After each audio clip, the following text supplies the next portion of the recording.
Hello, everybody, and welcome to Teachers in the Dungeon. I'm Tom Gross, and right across from me here in the dungeon is Dan Ream. Good morning, Dan. Still here.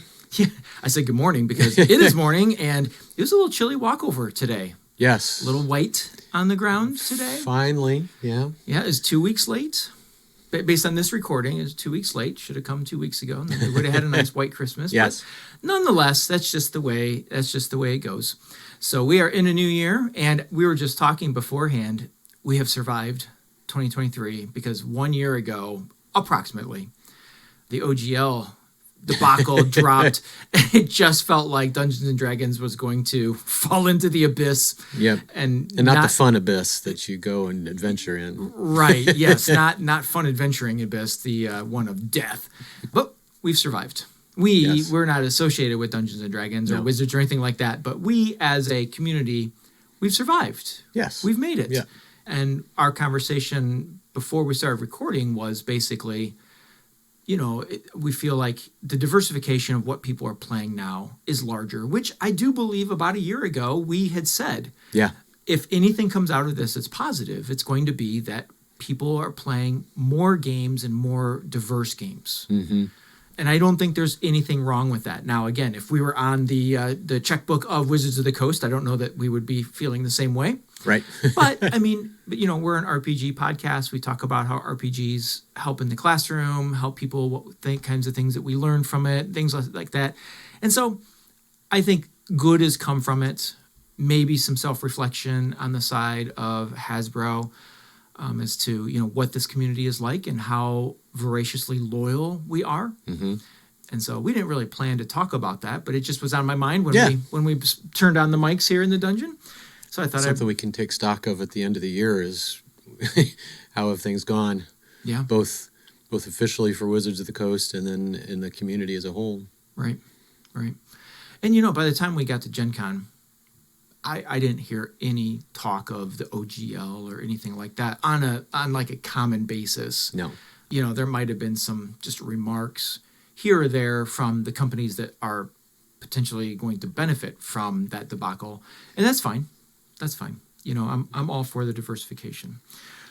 Well, a week ago, we talked about our plans for 2024, and we sort of previewed that we have pretty much a schedule for the year of how we're going to break the show down. And if you've listened to that and you have some thoughts, let us know.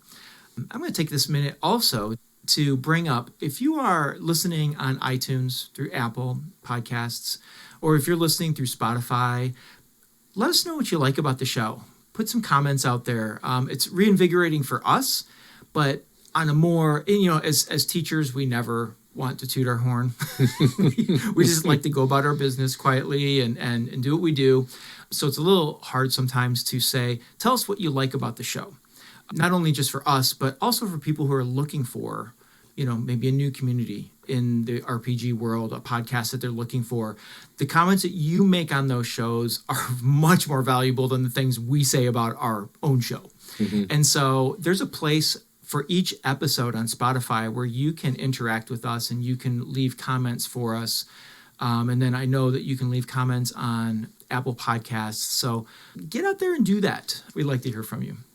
All right. So today is our first scheduled program. What's the word I'm looking for? Episode in our series. Episode. There it is. The word series is the word I was looking for. Yeah, it's the first episode in our series of what we've learned. Mm-hmm. My list mostly comes from Dungeons and Dragons because that's primarily what I play, but it could be what we've learned from DMing or being a game master. Right. Sorry. Yep, that's our first. Yep, that's our first episode today. Is what we've learned about DMing. Yeah. Or from DMing, we've kind of kept it wide open. Yeah. And you and I are coming at this from very different.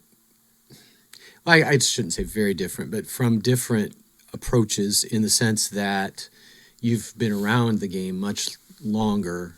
You've been involved in it much longer than I have. So I came up with this idea just because I felt like I started as a newbie. I mean, I was DMing within 3 or 6 months of playing. No more than 6 months, yeah. And now, after a few years, I feel like I'm no longer a newbie. Mm-hmm. And I thought it might be interesting just to take stock and share from a journey like that. So Sure. I realize if folks who are listening who are veterans like you, there might not be anything new, but I thought it might be interesting just to have the viewpoint of someone who's fairly new and as I'm discovering the game. It might, I don't know, bring back memories or something for other people. Yeah, I mean, even if it is something that is like, yeah, I know that. It just validates. It validates the things that we do that we feel like are good and they feel like they work. It's nice to hear that other people follow these same strategies or procedures as well. So, and it might be a reminder. Sometimes you fall into a rut as an experienced DM, and it's nice to hear fresh perspective. And again, it might be something that we knew, but we're like, oh man, I really kind of got away from doing things that way. Might not be bad to get back into that. So, do you have did any theme pop out at you as you were putting yours together? I had a theme that I was like, oh man, I really feel like this is shaping up to look like this. Did anything jump out at you? There's probably a theme in here. I didn't identify it as such. I just have a list of 4 principles. Okay. Yeah, as I was putting mine together, I realized that what made me think of the theme was, I kept thinking, well, that's being, I'm saying one thing, but then in the next sentence, I'm saying something completely opposite. And I'm like, well, okay, so here's what's happening is I feel like the theme in my list is just balance. There's a balance to being a DM and finding that fence line to walk so that you're not too much this way, you're not too much that way. You don't want to be I'm going to direct traffic and I'm going to tell you where you're going. But then sometimes you don't want to be, well, where do you want to go? And cross your arms and look at the players. You want to still have something for them to grab onto. So balance, contradictory. Today for me is the day of lost words. I can't find where I can't. So as I was putting this together, I was finding contradictory statements in myself. And I think that was leading to the idea of that you want to find a nice middle ground. So I'll stop there. It's like the Force. That's right. Or the Force. Taoism. Yes. Meditation. Yin and yang. Mm-hmm. Getting all spiritual on us. You're welcome. You're welcome. We need that in January. So the first thing I've learned as a DM that seems like duh is know the rules. Know the rules of D&D, but, and here's the balance, but don't feel like you have to memorize the entire book.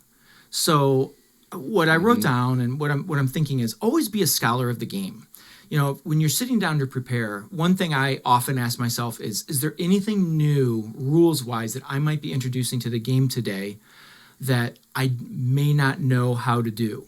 Case in point, when we were doing the Saltmarsh adventure, there's a potential for you to be involved in maybe some water combat. I went to the Dungeon Master's Guide and looked up how do casting spells underwater work? How does swinging a sword or a mace underwater work? And so I read through that section before going to the game. Now, we ended up not using it. I've kind of forgotten about it. But the nice thing is I know where that is. Right. And I've got a basic idea of how that works. The other thing when it comes to rules is if I don't know at the table, and our group that we play with, our group is really good about this. I can usually toss it out to the players. Don't be so, be humble a little bit as DM sometimes and tell them, I don't know how that works. Does anyone at the table know how grappling works? And if everyone's kind of like, yeah, I don't know, then I think it's perfectly fine to save time, to keep the game moving rather than, well, let's look it up in the rule book. If everybody can agree on, I think this is how it would work. Let's do an opposed strength check. And if this person wins, and then, I know when we were playing in Chris's The Chaotic campaign, Ravnica, we were trying to figure out in grappling, can you still, what was it? If you're grappled, can you still do something? I don't remember what it was. And we just sort of decided as a group, yeah, I think that you would be, just because you're grappled doesn't mean that you can't move your hands, you can't move your head. Right. And so we allowed something to happen. I don't remember what it was. So be flexible with rules, but at the same time, know the rules of the game. Yeah. Because it keeps the game moving. Well, the first of my 4 principles, I got a little bit off the rails with this, so bear with me. So I don't know if you guys have ever seen, well, I think we've talked about this before, but the cooking shows, Iron Chef or Hell's Kitchen or Top Chef. And one of the terms I learned, I did not know before I watched those shows, is something called a mise en place. Oh. Which is a French term, obviously. But all it means is when a chef gets his knives opened up, gets the utensils that he's going to need, everything placed where he needs them or she needs them. So that's my first one. What I've learned about DMing is to plan like I'm setting a mise en place. Nice. So, because I realized to get ready for a session, I need to refresh my knowledge of the world's history, particularly since I'm doing a homebrew. I better know where the connections are because no one else, and there's no book to go to. Right. I need to have a pile of NPCs ready to go, depending on where we're going to be. I need a pile of monsters. And I need for myself, I need at least 2 settings. Because I've tried to get in the habit of making sure there are choices for the party. And once I've done that, then I feel a little more confident. And then my second little thing about the cooking analogy is be prepared to add ingredients in an unexpected manner. Oh, because I never know what order I might need things. But if I've got things set out where I can find them, it's easy to shuffle through the monster cards. Okay, that one will work for this situation. I thought they might go here. Yeah. Here's a couple of monsters. This one will work. And so that's one thing I've learned. I feel like that's the right balance of the right amount of preparedness without overdoing it and stressing and railroading. I feel like over preparation in my instance can lead toward railroading. No, I've planned this. You have to go that way. Well, yeah. And there's almost an emotional, no, this is the story I have in my mind and we must live it out. So if I keep things more in components, then who knows what the recipe will look like. Yeah, I love, what's the term again? Mise en place. Mise en place. Yeah. And it literally is, in French, put in place. Put in place. We have a student DM in our game club who is the visual definition of that. Behind the DM screen, she has everything has its place. And she has the neatest behind the screen setup of anyone I've ever known, even at the end of the game session. I'm just like, how in the world does she keep such a neat placement of everything? So right. Mise en place. Yeah. I probably just No. destroyed it. Okay. No. Well, good. I think mine sort of sets up, goes well with that one. And mine is the thing that I've learned is, I don't know how this works when you homebrew, because I've never homebrewed anything. So this might just be for people who are wanting to follow an adventure that's already written, whether it's a Wizards one or a third-party one or something like that. Don't forget to use your resources when you're preparing. There's a lot of times I sit down with a piece of paper, a notebook, and I have nothing around me, and I'm starting to plan the session. And I find myself going, well, I don't know about that, and how would that work? And I'm like, wait, I've got the answers. They're all in the bookshelf right behind me. And so using the Dungeon Master's Guide, using the Player's Handbook, using the supplemental guides, if you're using an adventure, have that out. I mean, that again, that's my second item here is probably a duh moment, but use those resources. And I find when you're using those resources while you're planning, you don't need to have your table full of books when you're playing. You've got a mise en place. You have a very clean set behind your screen for rolling characters, for having monsters there. And I think it works well with what you were saying, because if you've done the planning and used the resources and you've got it in plan, then the gameplay is where the fun happens. So then there's a shift there, going back to my theme of balance. So I've used materials, I've used resources to build and plan the next session. Then when I sit down to play that next session, if things go off track, if things, go unexpectedly, I roll with it because I'm prepared. And I think it makes it easier for you to be able to step back and go, okay, wait a minute, not where I thought this was going, but let's roll with it. And let's go have fun with it because I'm prepared. I know what the story is and I know where I want it to go. It's just they're going to take a different route to get there. And that's perfectly fine. So use the resources in planning. Let the game play while it's playing. So my second principle is, and a lot of these do, it may not seem like it overlaps, but I think the last thing you said kind of resonated. My second is death is a part of life. Nice. Yeah. It's okay to allow PCs to die. It's okay to allow essential NPCs to die. The through line for this show from the very beginning was we wanted to share mistakes. Yeah. Because as teachers, we know that mistakes help you learn. Yep. And so this is speaking from my own mistakes most of the time. It ties back to, no, it'll wreck the story if this character dies. And learning to let go of that. And that's something, that's a work in progress for me. I have an online game that I run, and people should have died. Mm. And it was because of some poor decisions. Okay. And I pulled my punch. I was going to ask if you nerfed a little bit. Okay. I did. And and to be honest, this is where it was interesting. One of the players kind of called me out in the midst of it. Oh. Because he saw it was happening. Yeah. And said, "Don't you go easy on us."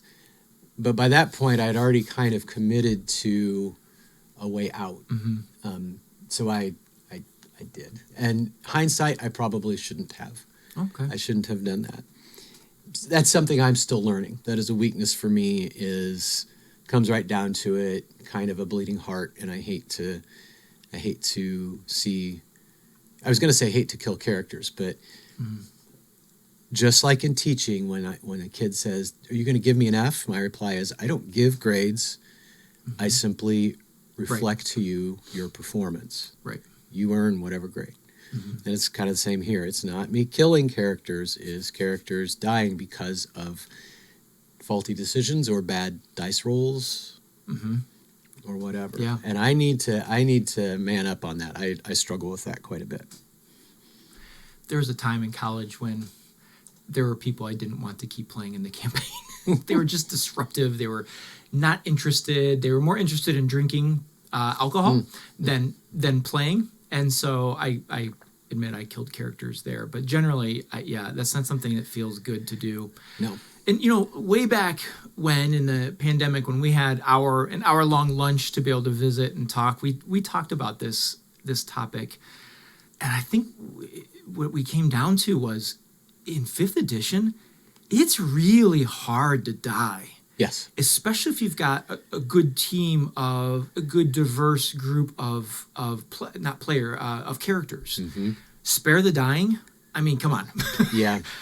That is right there, kind of like your cheat to dying is you're unconscious. You've done 2 death saves. You finally get the cleric or druid. I think druid has that, and they cast the cantrip. I believe it's a cantrip. Yeah, it's not even a. And so they cast it, and you're back. So I mean, that helps. But even then, you have 3 chances to roll. Above 50-50 chance. And we've actually figured out it's a 55% chance because it's survive. 10 and above. Oh, right. Not above 10. Oh, and so okay, yeah. Even that is fudged a little bit, finger on the scale toward survival. So, I mean, it's hard to die in 5th edition games. Not that it's impossible, because I'll say it was really gratifying. Not as like yes, I killed him, but it was gratifying when Arios died, because I felt like that brought all the players to that. There's a finality to some of these characters when that happened. Yeah. I mean, he had a great battle. He made a great heroic run to try to get the bad guy as the bad guy was fleeing. And he wasn't really fleeing. It was just, you guys were beat. He was done. He didn't want to keep going. Ashen Malor was down. But he made the heroic decision to, I'm gonna catch this guy. And didn't work out so well. Mm-mm. But there's something to it when a character does die in a campaign that's really invested. And I feel like, again, it brings the people together. It's a new emotional level. Yeah, and it adds some really cool role play. And that moment, man, I will never forget. We were online playing when that happened, and just the silence, the silence. Yes. But yeah, I think we have, as DMs, we have the right to let a character die. Mm-hmm. If it's decisions, if it's just they decided to go up against something that was more superior, or maybe our character or our villain or our monster, they just fought better. I mean, that's a possibility, you know? Anyway, that's a great one. I didn't even think about that while I was preparing this. So good call. Something else I learned as my third point as a DM is I like at the end of a game session to put the books away and walk away from the game for a little while and just think about it. Mm-hmm. But as a DM, you don't get that luxury. I don't think.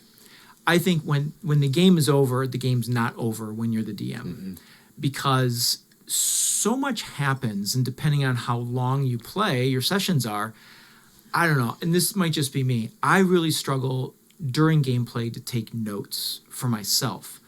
I'm more listening to what's happening at the table, watching what you guys are doing, even sometimes trying to listen to side conversations to see like what are they doing to plan to get me or my monsters.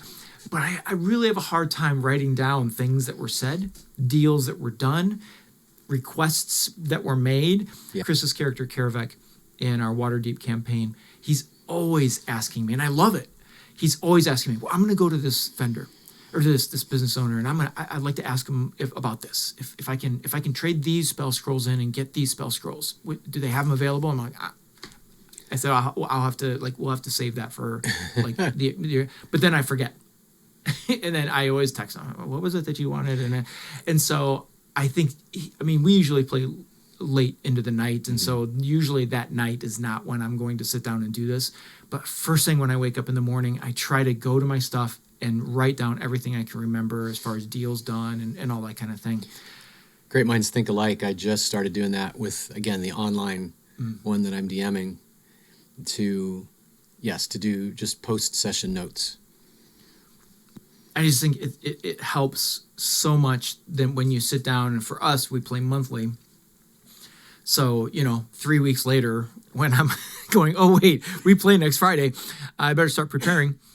So if I have those notes right after that, the planning that, in 2 or 3 weeks later, it really helps to bring that back and be able to know where we're going. Yeah.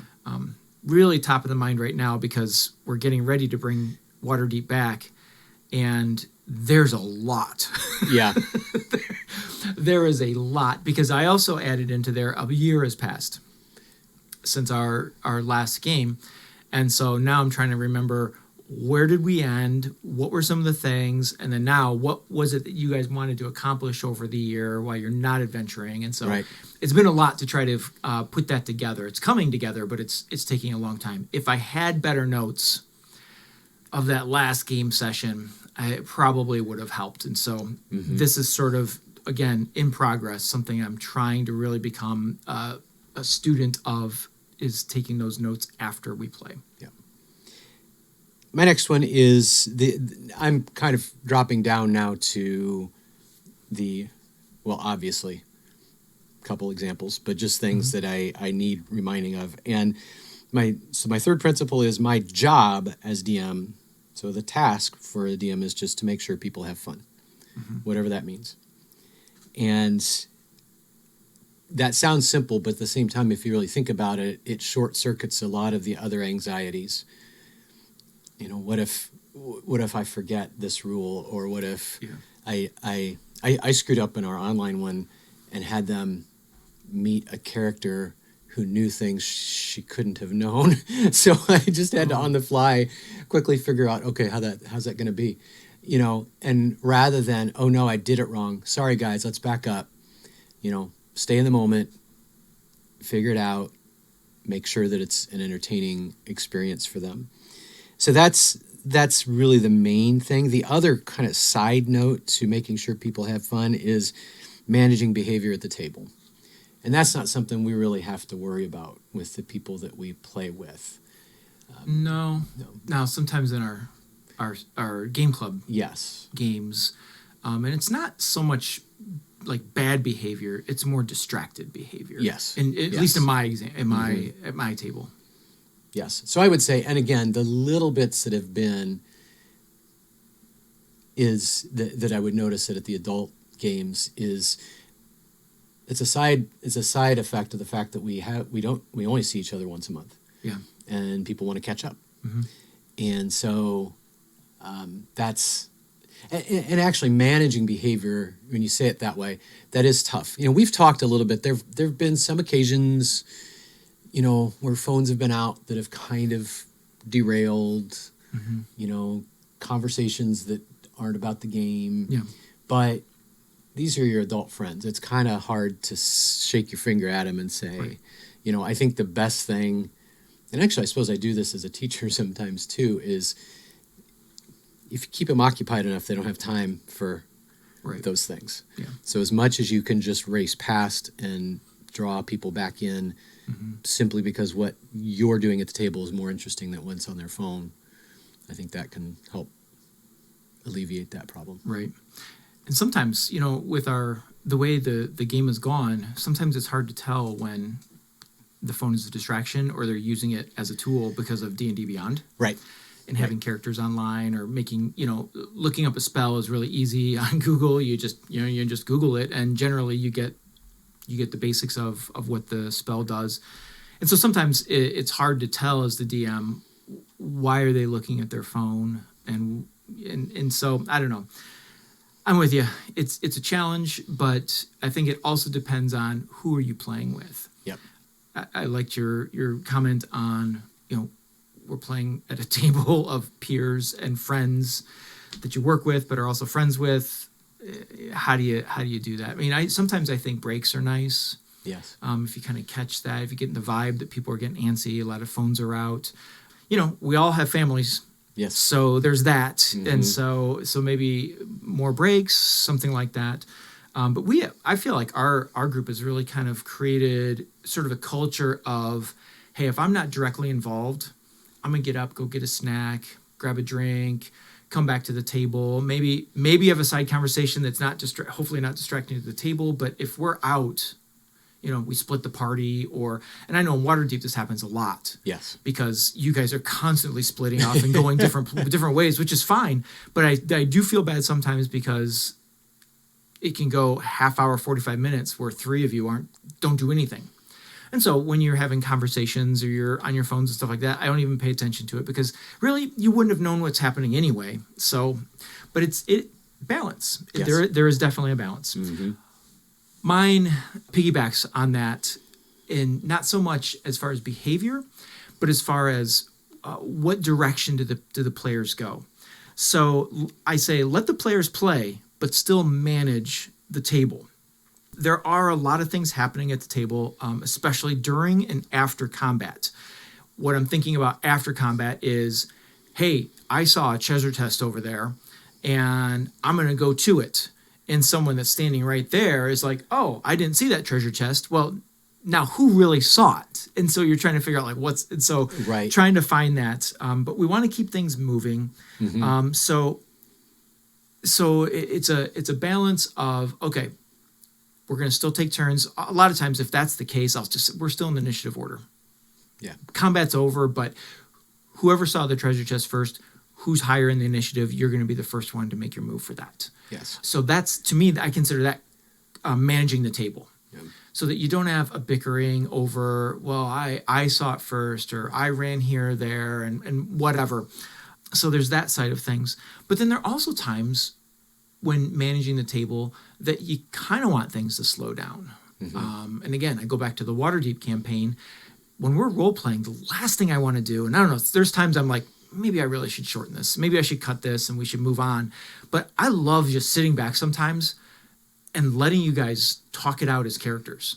And sometimes you guys use voices, sometimes you don't, but you're still speaking in the words of your character.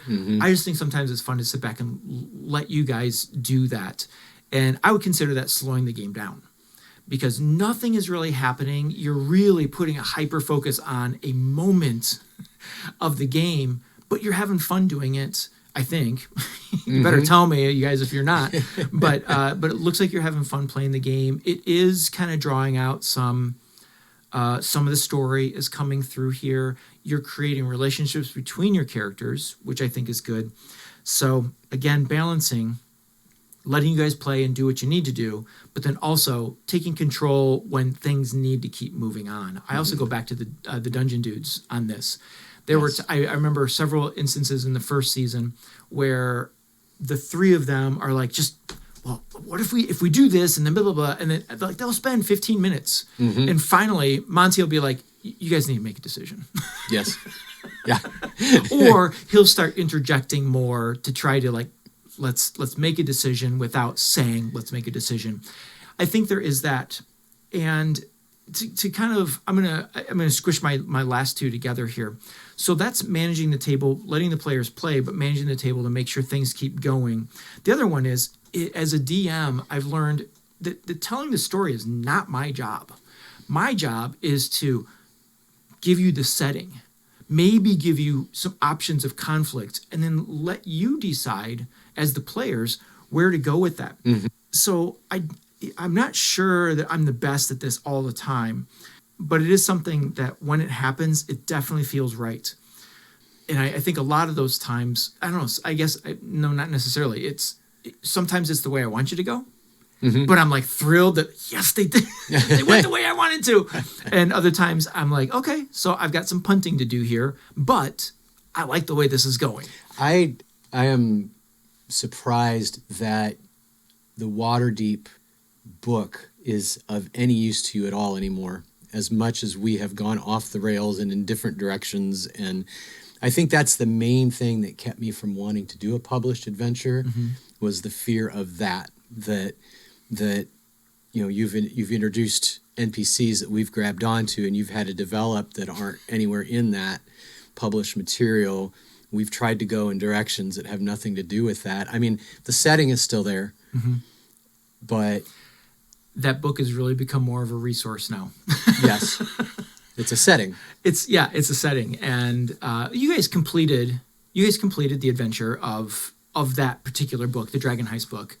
We just took a very, what's the word, circuitous route around it to get to that point. Yep. But I think it's established a really cool a game. I don't know. I think so. And so I'm kind of curious as to where it will go now from where we are. But yeah, I mean, that's the sitting back and letting it just sort of happen. I mean, I could have pushed and pushed and pushed to say, no, we need to go this route or we need to go this route. But I don't know. It just worked. At least so far, it has worked. You mentioned the NPCs. I just have to put an aside in here, and this goes back to my third one. Is the game's not over when the game's over? I finally have reined in all the NPCs.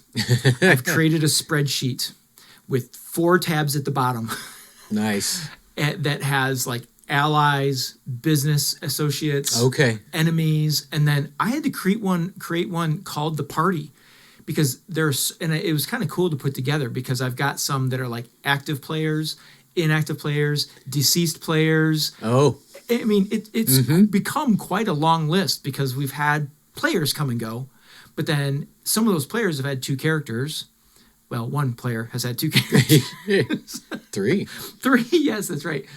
Oh, that's right. I killed 2 of his characters, didn't I? You did not kill 2 of his characters. Two of his characters died. 2 of his characters died.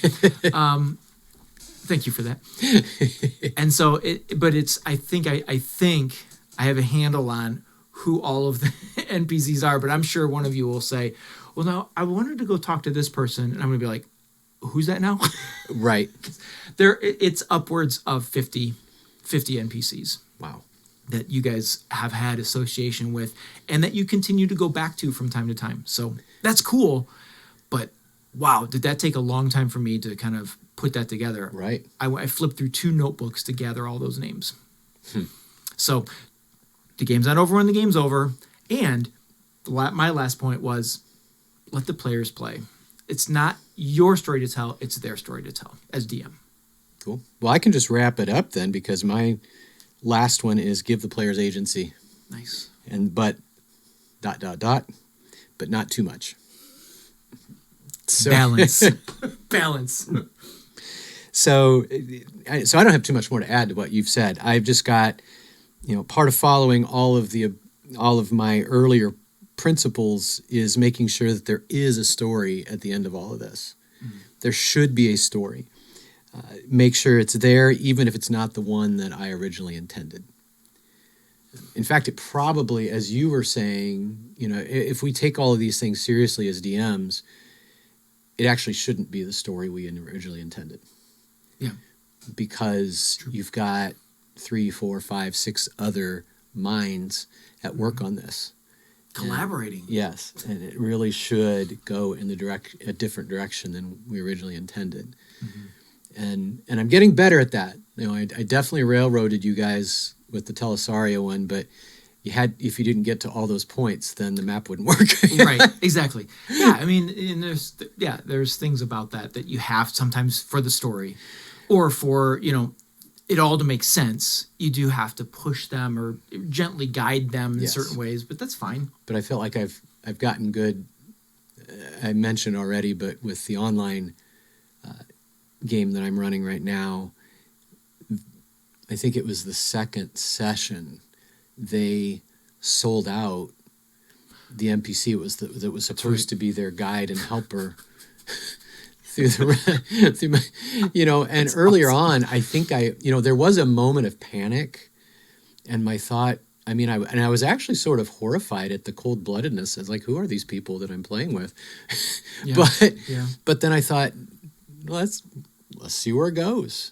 I've got enough material to get us to the end of the session, and then we'll just see. So it is totally flipped the table over on what I originally intended, but the story that is developing is way more fascinating than what I had come up with. That's because, cool. Without going into a lot of detail, we've got a party of 4 4th-level players who think right now their goal is to take down an adult green dragon. Wow. So it's a tall order. Yes. So obviously there's going to be some twists and turns here, but that should really not have been, but there's a, kind of a ticking, there's a stopwatch on them, because they have to rescue somebody, and that somebody won't be there forever. So, but anyway, so that kind of creates a much more, there's some urgency to that story that I had not intended.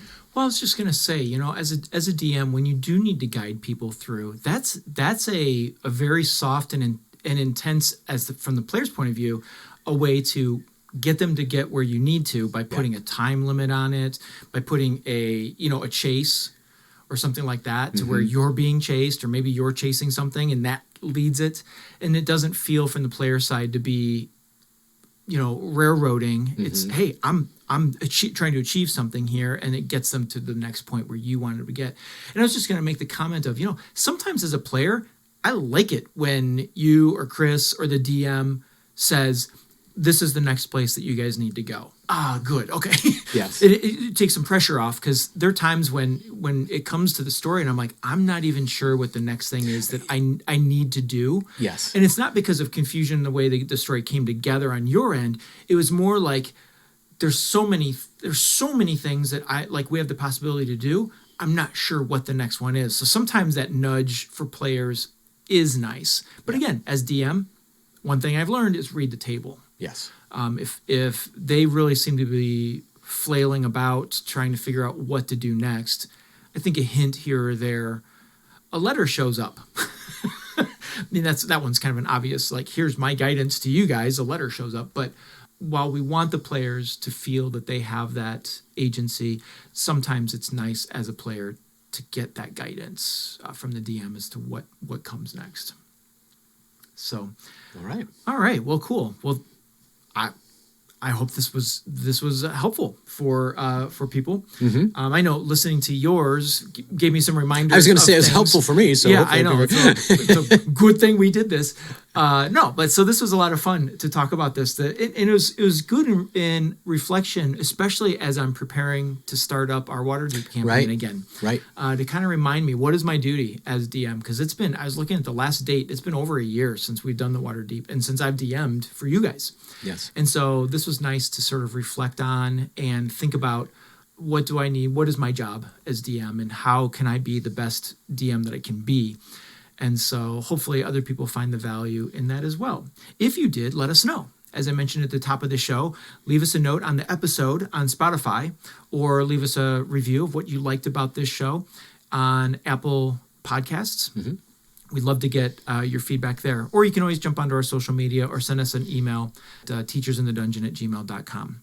Well, Dan, I think it's time. I've got some planning to do for next week. So I think we better wrap this up. And I'm going to say, as our closing is, as we head out, I always say, keep rolling those 20s. I'm not going to say that to Dan or the group because I don't want them defeating my monsters next week. So nonetheless, thanks a lot for listening, everybody. For Dan, I'm Tom. This is Teachers in the Dungeon, and keep rolling those 20s.